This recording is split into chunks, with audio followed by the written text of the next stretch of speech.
এই লেকচারে আমরা রেসপন্সিভ গ্রিডটা একটু দেখার চেষ্টা করব। সো আগে আমরা যা করেছিলাম সেগুলোকে সব আমি রিমুভ করে দিই। হ্যাঁ, 3টা গ্রিড থাকলে আমার হবে, 3টা কলাম থাকলেই হবে, বাট এগুলো আমি রিমুভ করে দিই। ফর এক্সাম্পল, আমরা লেফটে রাখতে চাচ্ছি একটা লেফট সাইড বার, মাঝখানে রাখতে চাচ্ছি মেইন কন্টেন্ট এরিয়া, রাইটে রাখতে চাচ্ছি রাইট সাইড বার। তাহলে আমরা এই জিনিসটাকে কীভাবে ডিজাইন করতে পারি? তো আমাদের কন্টেইনার লাগবে, আমাদের রো লাগবে, যা যা আছে সব কিছুই লাগবে। এবার এর রোয়ের মধ্যে আমরা কি করব? রোয়ের মধ্যে হচ্ছে আমরা কিছু কন্টেইনার নিয়ে নিব, সরি কলাম নিয়ে নিব। সো আমি প্রথমে বললাম কল 3 3 3 3 3 6, ওকে 3। এটাকে আমি বলবো লেফট সাইড বার। আচ্ছা, এর কিছু আমি প্যাডিং দেই P4 এবং হচ্ছে বিজি প্রাইমারি কালার দিয়ে দিই। হ্যাঁ, প্রাইমারি। আর মাঝখানেরটা আমি কোনো কালার দিব না, আই গেস। আচ্ছা, সো এবার যদি আমি ব্রাউজারে দেখি, wow fine, very nice, left side bar চলে এসছে। এবার আমি মেইন এরিয়াটা নিয়ে কাজ করব। কল 6 P4, আর কোনো বিজি আমার দরকার নেই, এটা হচ্ছে মেইন কন্টেন্ট এরিয়া।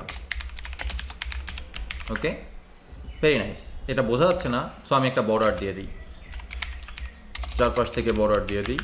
বর্ডার দিলে বোঝা যাবে যে এখানে মেইন কন্টেন্ট এরিয়া বোঝানো হচ্ছে।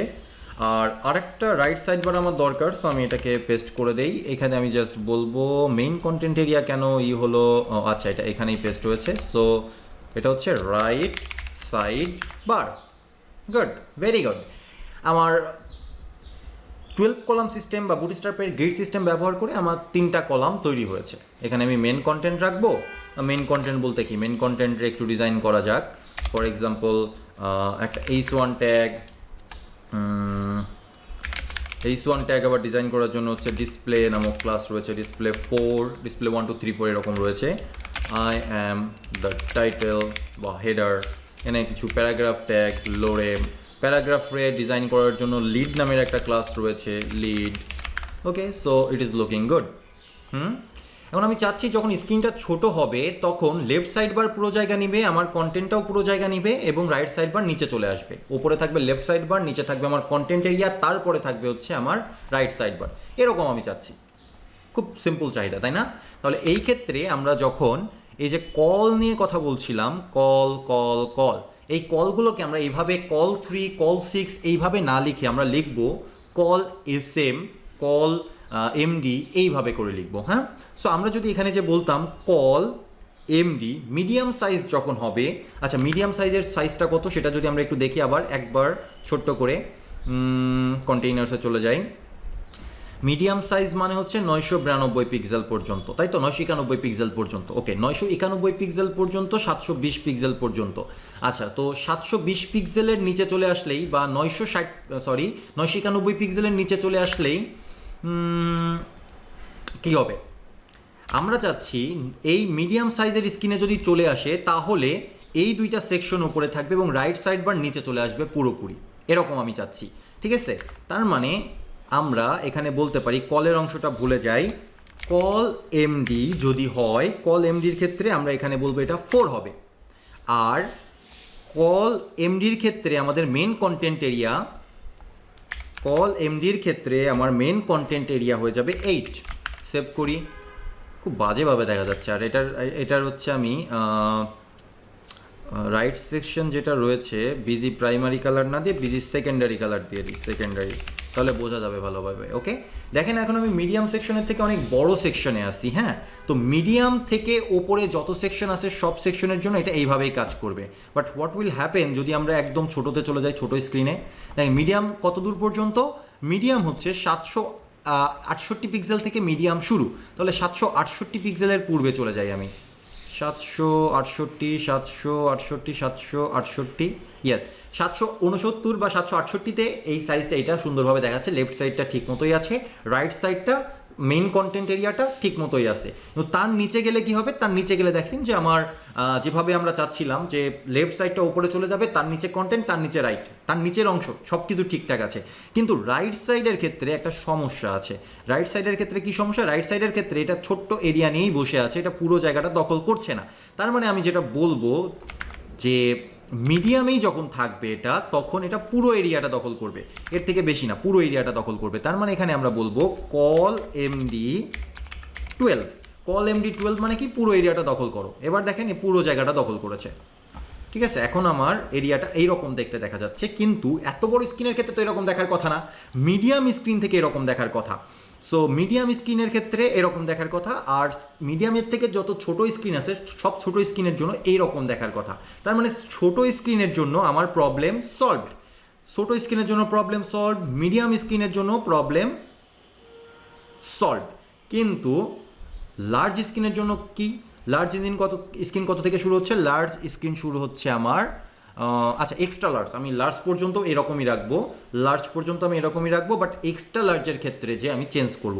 এক্সট্রা লার্জ কত থেকে শুরু হচ্ছে? এক্সট্রা লার্জ শুরু হচ্ছে 1200 থেকে। তাহলে 1200 পিক্সেলের থেকে আমার রাইট সেকশনটা আর এখানে থাকবে না, এই লেফটে চলে আসবে। তার মানে প্রত্যেকটা গ্রিড সিস্টেম চেঞ্জ হবে। তাহলে আমরা এখানে যে মিডিয়াম স্ক্রিনের জন্য কি হয়েছে সেটা লিখেছি যেভাবে, ঠিক একইভাবে লিখতে পারি কল এলজি, মানে লার্জ স্ক্রিনের জন্য আমার আগের স্টাইল হবে, কল এলজির জন্য 3 হবে, কল এলজির জন্য কন্টেন্ট এরিয়াটা 6 হয়ে যাবে, এবং সবার লাস্টের এরিয়াটা কল এলজি এর জন্য এটা আবার 3 হয়ে যাবে। কিন্তু আসলে আমি একটু ভুল করেছি, যত সম্ভব এলজি না এক্সেলের জন্য হবে এটা। এখানে কি বলা আছে? Extra large Excel.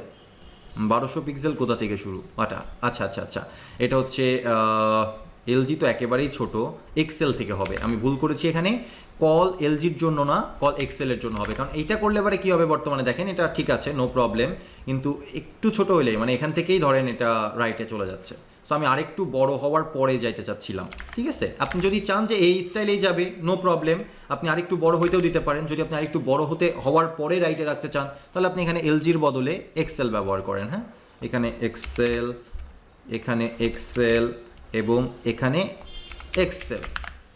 এবার ঠিক আছে, এবার নর্মালি একটা বড় স্ক্রিন সাইজে আপনি যখন ভিজিট করবেন তখন দেখতে এরকম লাগবে, left side content area, right side.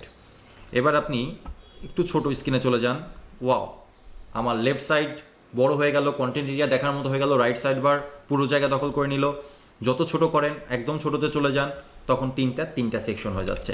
That is called responsive design. এবং এই রেসপন্সিভ ডিজাইন কিন্তু অনেক মজার। আমার এর জন্য কোনো মিডিয়া করে লিখতে হলো না, কিচ্ছু লিখতে হলো না, জাস্ট আমরা এরকমভাবে ক্লাস বলে দিলাম।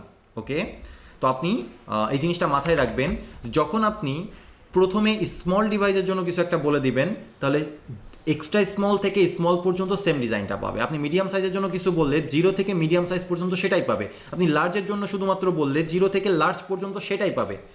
ঠিক আছে, এটা হচ্ছে আপনাকে মাথায় রাখতে হবে। অ্যাকচুয়ালি উল্টো বললাম মনে হয়, উল্টো বলেছি। সো আপনি যদি লার্জের জন্য কিছু বলেন, লার্জের পরে এক্সট্রা লার্জ এবং এক্স লার্জ, এক্সট্রা লার্জ সব সেম ডিজাইনটা পাবে। আর প্রিভিয়াসলি যেহেতু কিছু বলা নেই, সে তখন 100% পাওয়ার চেষ্টা করবে।